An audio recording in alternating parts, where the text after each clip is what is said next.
Today, we are diving headfirst into one of the most intense, most heartbreaking scenes in all of literature, the final fatal moments of Shakespeare's Othello. We're going to break down how a celebrated general, completely eaten up by jealousy, twists reality itself to justify an unthinkable act. Let's get into it. So, we walk into the bedroom, and Othello is already talking to himself, trying to pump himself up. He keeps repeating this phrase, "It is the cause." But notice he never actually says what the cause is. He won't even say the word adultery. To him, it's too dirty to even mention. This isn't a guy just snapping. No, this is a man desperately trying to convince his own soul that what he's about to do isn't murder. It's an execution. So, yeah, this whole first part of the scene, it's really all about the war going on inside Othello's head. He's building a case, not for a jury, but for himself, trying to reframe this horrible act as some kind of sad but necessary duty. And you can just feel how torn apart he is right here. On one hand, he's still in awe of her beauty, looking at her skin, and he can't stand the thought of marking it. But then this other part of his brain kicks in with this cold, terrible logic. She has to die, or she'll just hurt more men. In his own mind, he's not a murderer. He's a protector. It's wild. Wow, this line is it's one of the most powerful in the entire play. So he's looking at the candle. That's the first light. He knows he can blow it out. And hey, if he changes his mind, he can light it again. No problem. But then he looks at Desdemona. She's the second light. And it hits him. Once her light, the light of her life, is put out, it's gone. Forever. He even says he doesn't have the Promethean heat. Now, what's that? It's a reference to the Greek myth about Prometheus, the titan who stole fire, the spark of life from the gods. Othello gets it. He knows that life is a divine thing, and the mortal like him, he can take it away, but he can never, ever bring it back. The finality of what he's doing is staring him right in the face. And there it is. With this one line, the self-deception is complete. Get this, he's weeping over her, but he's convinced himself that these aren't just tears of rage or sadness. No, this is a heavenly sorrow. It's like he's a god who has to punish someone he loves for the greater good. It's not a crime of passion anymore. In his mind, it's a divine act of love. Okay, so just as he's cemented this twisted logic in his mind, Desdemona wakes up. And this is where the tragedy just gets 1,000 times worse, because she's basically walking into a trial where the verdict has already been decided, and she has no idea. Now, that sounds almost kind, doesn't it? Like he is concerned for her. But he's not. This is the question an executioner asks the condemned. In his mind, he's actually being merciful. He thinks, I only want to kill her body, not her soul.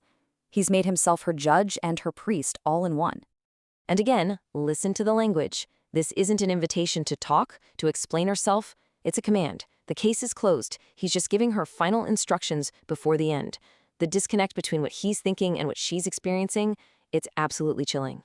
And her answer is it's devastating. He tells her to think about her sins, and the only sins her innocent mind can even come up with are the feelings of love she has for him. She's speaking the pure, simple language of devotion. But Othello isn't speaking that language anymore. He takes her beautiful, innocent confession of love, and he twists it into the very proof he needs. He's basically saying, exactly, and for that love, you're gonna die. The gap between their two worlds has just become an uncrossable canyon. So you have to ask, right? How did his mind get so completely poisoned? Well, it all comes down to one single object. A trifle, really. A little token of love that Iago weaponized until it became the ultimate, irrefutable proof. The handkerchief. It was his first gift to her. It was meant to be a symbol of their love and her fidelity. But now, in Othello's mind, it's not just a piece of cloth. It's everything.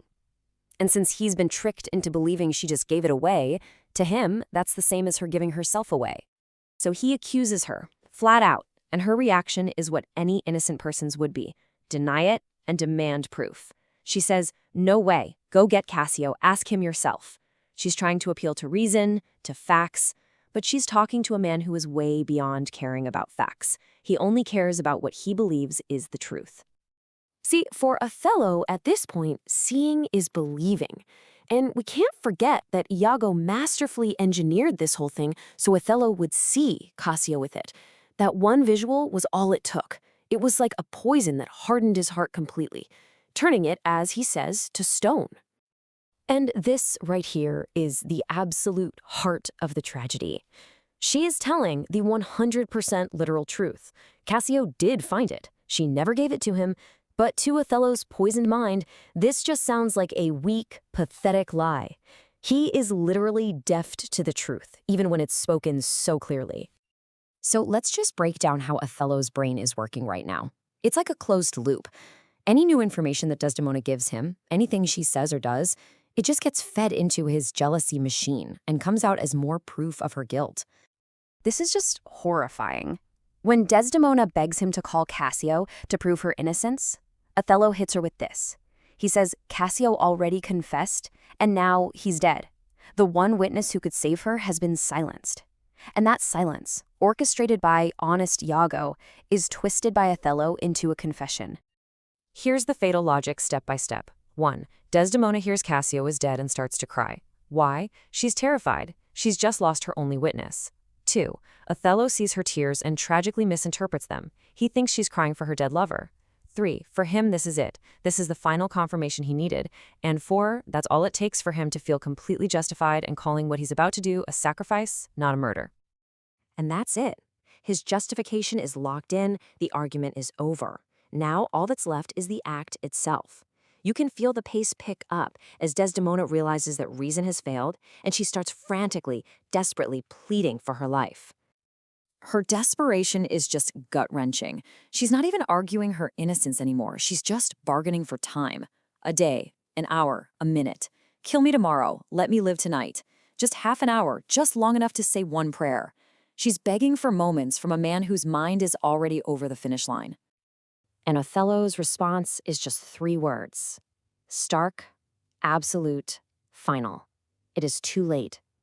The conversation is over. Mercy has left the building. There is nothing left but the end. And with those words, he smothers her. The light goes out. The tragedy is absolute. A tragedy born from one single, poisonous lie that was nurtured by jealousy until it destroyed everything good and beautiful in his entire world. And so we're left with this massive question that hangs over the entire play. Othello wasn't a monster. He was a hero. So how does a noble mind get so corrupted by lies, so eaten by insecurity, that it can look at a brutal, horrific murder and call it a righteous sacrifice? That is the terrifying power and the timeless tragedy of Othello.